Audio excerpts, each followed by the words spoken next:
Hi dentist, how are you? This is Muhammad Musra from AFK Study Plan. Today is Sunday and I think you know what's happening today. As always, you can check the tag for the question from down here, left side of the screen. I hope I got to try this time. You can see the previous newsletter, upper right side of the screen. You can click the clip and then you can download the PDF file. Feel free to share the file, to give me your feedback, and join our community for a question every day. At the end of the week, we collect everything. Sunday, we release this video. With that being said, let's just start. First question from pathology. Which of the following is not a feature of systemic sclerosis or scleroderma? I know I have said that a lot of times, but again. I would like to emphasize it's important for you before reading the answers to know it is or it is not what he's aiming for. That's why I'm just giving you the question before giving you option because I would like you to develop this habit. Okay, so now we are looking for not a feature of scleroderma, limited mouth opening, increase in amount of keratinized gingiva with time, progressive organ failure, increase in the width of periodontal ligament space. Before we get to conclude this, discuss scleroderma. Caused by excessive collagen production that leads to thickening and tightening of the skin, can also affect internal organ like lung, GI tract, heart, and kidneys. Rindose is a common early symptoms. I hope I said it right. So this sign the patient has this condition. He will have limited blood supply to his periphery, his hand and his feet, and you will feel his hand to be pale. It will be white. No cure, but different medication can treat symptoms. So how we can get to know the symptoms? We have a mnemonic. It's easy. You can do it. It's CREST. C stands for calcinosis, which means calcium deposition in the skin. R, which renders phenomena, spasm of blood vessel in response to cold or stress. Once he is in stress or in cold position, you can see this pale appearance of his hand. Esophageal dysfunction, acid reflux, and decrease of motility of esophagus. Sclerodecentelis, thickening and tightening of the skin on the fingers and hands. You can see because the skin is a lot of collagen deposited inside, so they tend to be like intention, like it's like go inside. And telangiectasias because dilation of capillaries causing red marks on surface of the skin. How it will affect our scope as a dentist? So for you, you need to know the position of collagen in different organ tissue as we discussed. Rendus phenomena, decreased blood flow to the fingers, skin develop diffuse hard texture, fibrosis of organ, and then for us, our as a dentist, microstomia, meaning the mouth will be mouth pierce appearance, like you feel that you can see picture because I didn't put picture because like honestly, it's so hard to see these pictures. Like the mouth will be like limited in opening and the face will be like triangle in shape. What we have inside the patient mouth, loss of attached gingiva and gingival recession is not like the other way. Dysphagia due to stiff tongue and esophagus. Xerostomia, deposition of collagen and salivary gland lead to decrease of salivary production inside the mouth. Diffuse widening of PDL space is the other way, not limited. It would be diffuse widening because this patient has a lot of collagen and BDL the basics is a collagen. Resorption of the posterior ramus of the mandible and crinoid process, the chin and the condyle. So the face, as I said, will go to be triangle. Tooth resorption has been reported in some cases. So for this question, what we are looking not. So first one is correct. Second one, increase amount of keratinized gingiva. No, it's the other way, a decrease and recession. Progressive organ failure, correct. Increase in width of periodontal ligament space is correct. So no, not is B, increase in amount of keratinized gingiva with time. That's it for this question. Second question from Perio. The primary etiological factor for development of dental caries is reduced salivary flow, might be compromised immune response. I don't think so. Development of resistance bacteria, I think this is not likely. Accumulation of biofilm. I know before you read the question, you will pick this one, accumulation of biofilm. But when you see reduced salivary flow, you might think, yeah, this might play a role. But here we're asking about primary etiological factor. So I think this would be easy question. And this question I'm giving to you, this type of question, because like this is a etiological factor of development of bacteria for sure. Maybe this one, like not likely, but like here is asking about the primary etiological factors. So you should read the question carefully and give the answer what the question is looking for. This is a correct answer, but like when you have accumulation of biofilm, because biofilm is the main factor and the main etiological factor for development of caries.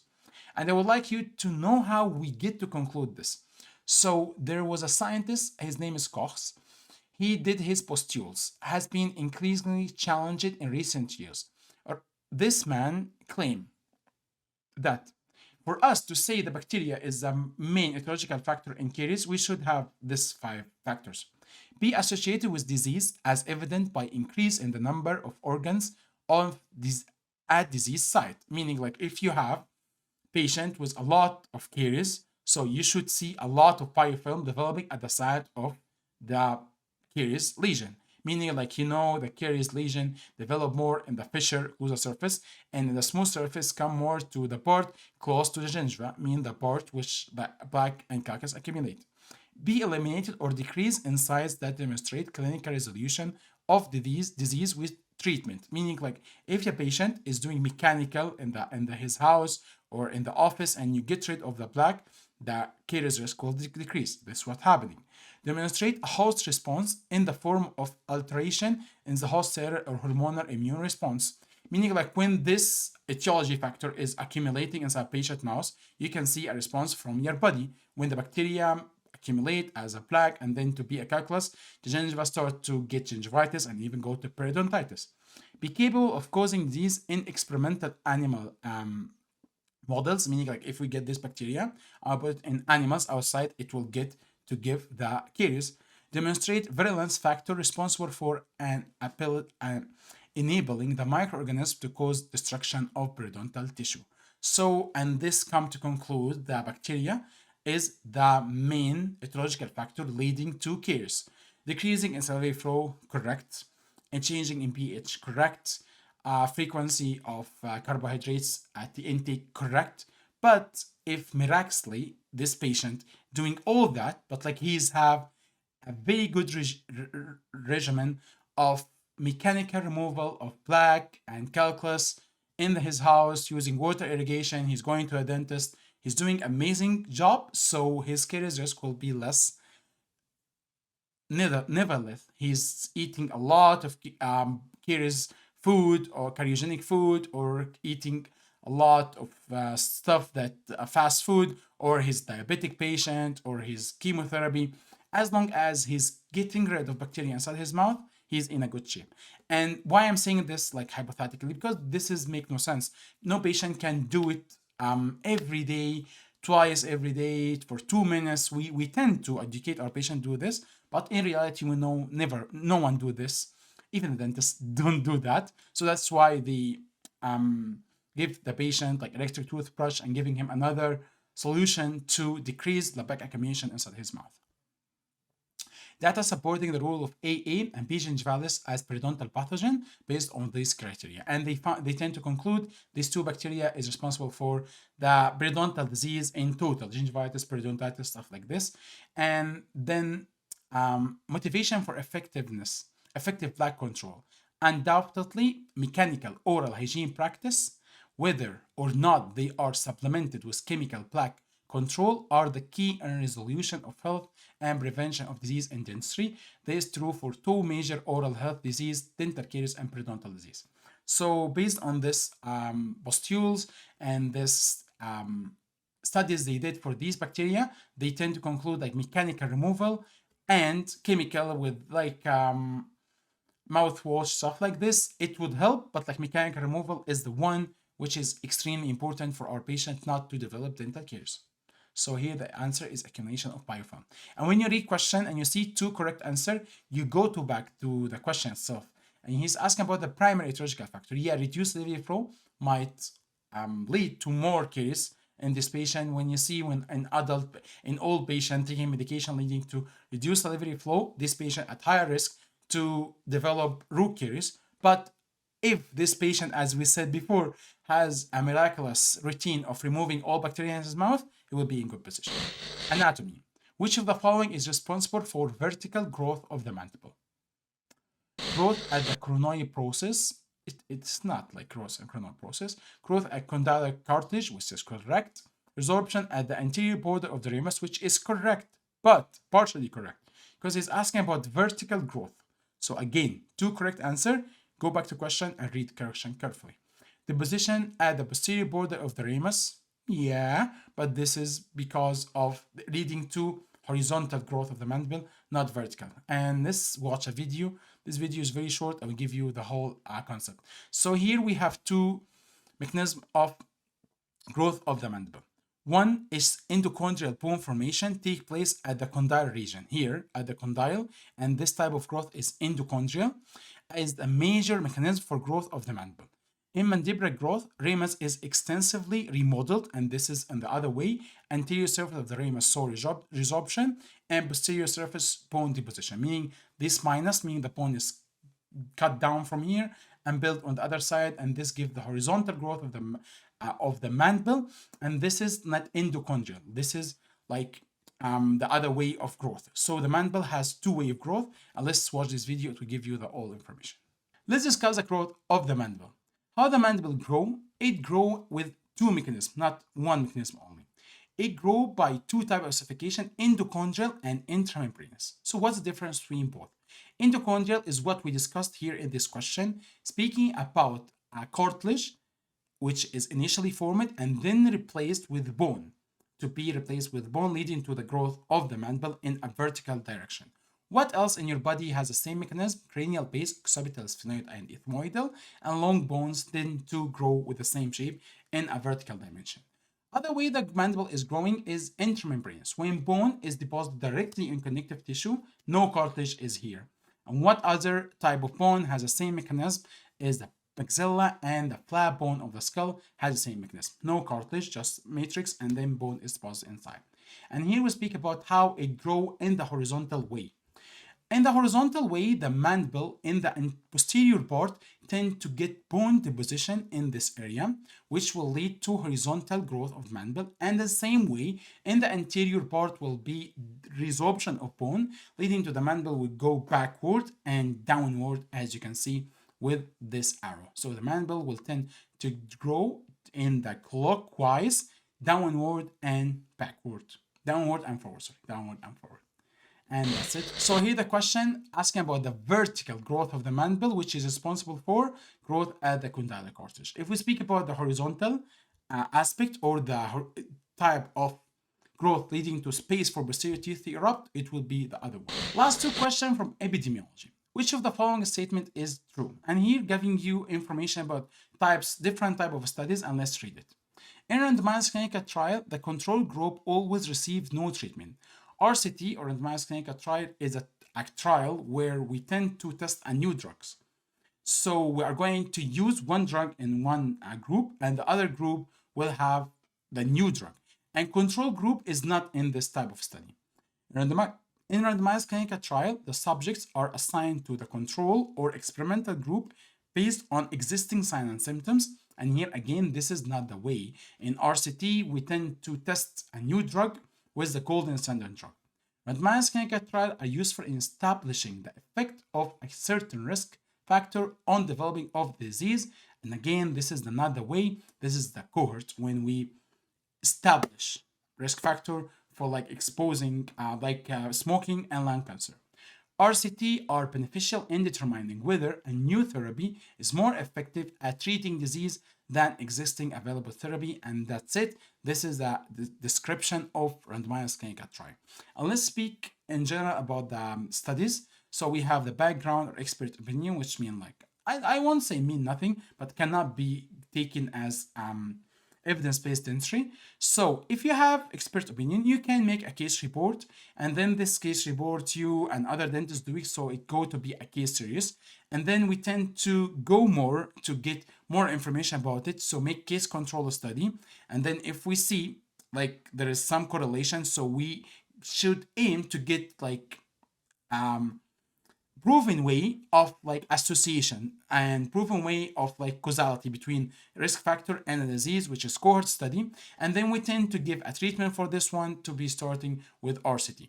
All this type of studies is unfiltered information. So how we can say we can get to this systemic review or meta-analysis or evidence-based dentistry, we should get all this study and then filter this information to be critically appraised topics, meaning some cohort study is useless, or maybe it has a lot of bias, maybe numbers are not correct, maybe the sampling is not correct. So they tend to dig deep inside this study and make sure this study is valid and information coming from this study makes sense. And then they come to conclude all the study they think is valid to be systemic review. And after systemic review, they get to be meta-analysis, which here giving you the filter information, and then we tend to give the evidence-based dentistry, and this is what we are going to follow in our office and how to deal with our patient. So this is the pyramid of how they think about the epidemiology study and how we tend to conclude this is evidence-based dentistry, and this is what we are going to follow with our patient.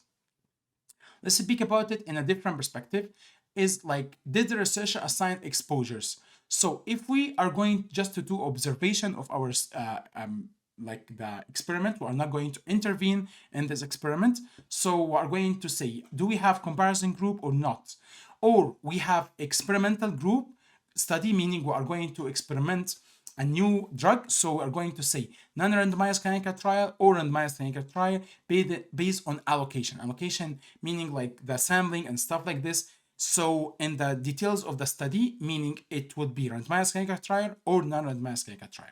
Observational study, let's get rid of this. So we have analytic study, which is 3 types of study. Cross-section study. Cross-section study is like a picture. Think about it. And I tend to say this again. Think about you go to a park where you see a lot of people, and in this summer, a lot of people like wearing pink shirt to go to Barbie movie. So you tend to see a lot of people wearing pink shirt in this area. So you take picture, and in this picture, because this lovely group of person are going to watch the movie inside the theater, and 100 out of 100 they wearing a pink shirt.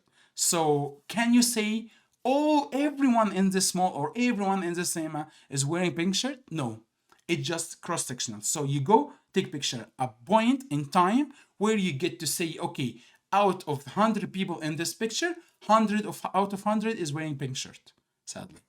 Or we are going to make a different type of a study, which is cohort study.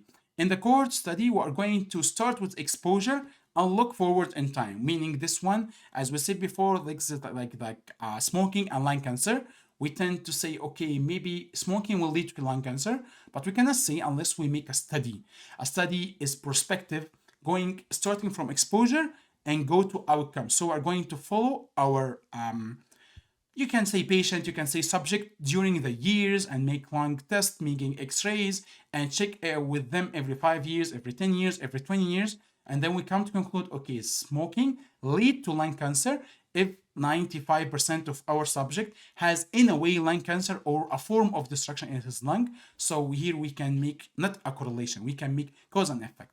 And the other way is case control study, where we are going to divide our subject according to case to be disease, control, not disease, and then we are going to get them to see what has been exposed to and then come to conclude. So cross-section is a picture, and this one we follow up, and this one we go to start with disease, and here start with exposure. So I think if you can get just this simple information about this study, it will be easier for you to answer most of the question coming in the exam for this one. This one, intervention study, we are going to do intervention for a group of people to get the outcome, like medication, vaccine, advice for hypertension, to change his diet, stuff like this, and we tend to see the outcome, and then we get to conclude what's happening. Or the other one is like the best intervention study design, where we get a drug and no drug, which in the control group and intervention group.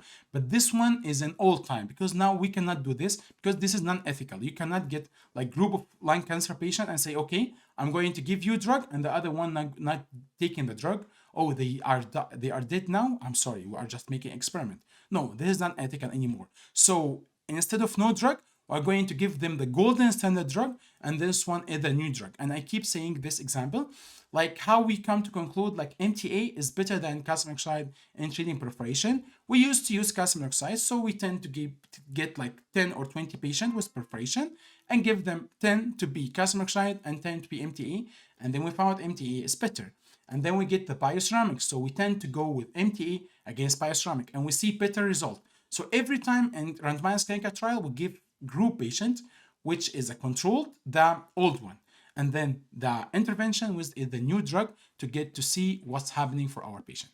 And then, sorry, oh, so then we get to get the outcome, disease, symptoms, death rate, and then we do the allocation, which is double blinding and no influence on side. Double blinding meaning neither the patient or the one giving the medication know which is the golden standard and which is the new drug. This study is good because it has good evidence of causality, randomization, equal chance group are similar. This advantage is expensive as you can think, many practitioners, and not always possible because you cannot get 10 patients with perforation with the same size, not same size, at least equal size, not very small, not, and more important with the location, and then you do it, and then you follow up after some times and get this patient and make sure the dentist did it in a good condition. So as you can think about, this study is good study. We tend to conclude this drug is better than the old one, but it's expensive and will take a long time to get to conclude the conclusion. So RCT are beneficial in determining whether a new therapy is more effective at treating a disease other than existing available therapy. Last question from epidemiology. If a disease has a high incidence, a low prevalence, this indicates that disease is infectious, disease is chronic, disease is fatal, disease is non-curable but non-fatal. And this is tricky. So before we think about it, I will give you a visual and explain incidence and prevalence, and then it will be easy for you to get the conclude. Look at this one. If you have a shower and you forgot, you are going to make a good shower for yourself, but you forgot it, and you make the hot water and you go outside and you forgot about it. So water going inside the bathtub is the incidence. Like the amount of water going inside the bathtub is the evidence. And the amount of water inside the bathtub at a single point of time is the prevalence. So the main difference between prevalence and incidence, prevalence is just a picture. You go like, you remember the movie theater when we take the picture? So we take picture for this bathtub, and then we tend to see this is the prevalence number. This is just number in a point of time. But incidence is in a period of time. You cannot say incidence in one point of time because the water is coming from this shower inside the bathtub, not in one point of time. It's like taking 15 minutes, 20 minutes, 1 hour. And then as you can see, this death or mortality, meaning if your bathtub is broken, so water is leaking, so prevalence will be decreased. So think about it. If you have low prevalence and high incidence, meaning a lot of water coming inside, but this bathtub is broken, leaking. So when it's leaking, although we have a lot of water coming inside, the amount of water taking at a certain point of time is little inside the bathtub because a lot of death happening for this patient coming here, which we can say high mortality, which we tend to say this disease is this disease is fatal, leading to a lot of death for our patient. So let's read it in English now. So prevalence is the proportion of person in population who have the disease of interest at a given point of time. Like just a picture, you get one point of time. Number of person with a disease over number of person in the population. So you tend to get the prevalence as I said again and again, just a point of time. So, which can be reported as a proportion or percentage, is a measure of the burden of disease in a population. Okay? Several factors influence the prevalence of disease. The prevalence of disease at a given point of time is the result of the dynamic situation between addition of new cases, meaning water coming inside your bathtub, which increase the prevalence, and the removal of cases through death or cure, which decrease the prevalence. So prevalence here, as we said, is a proportion between it.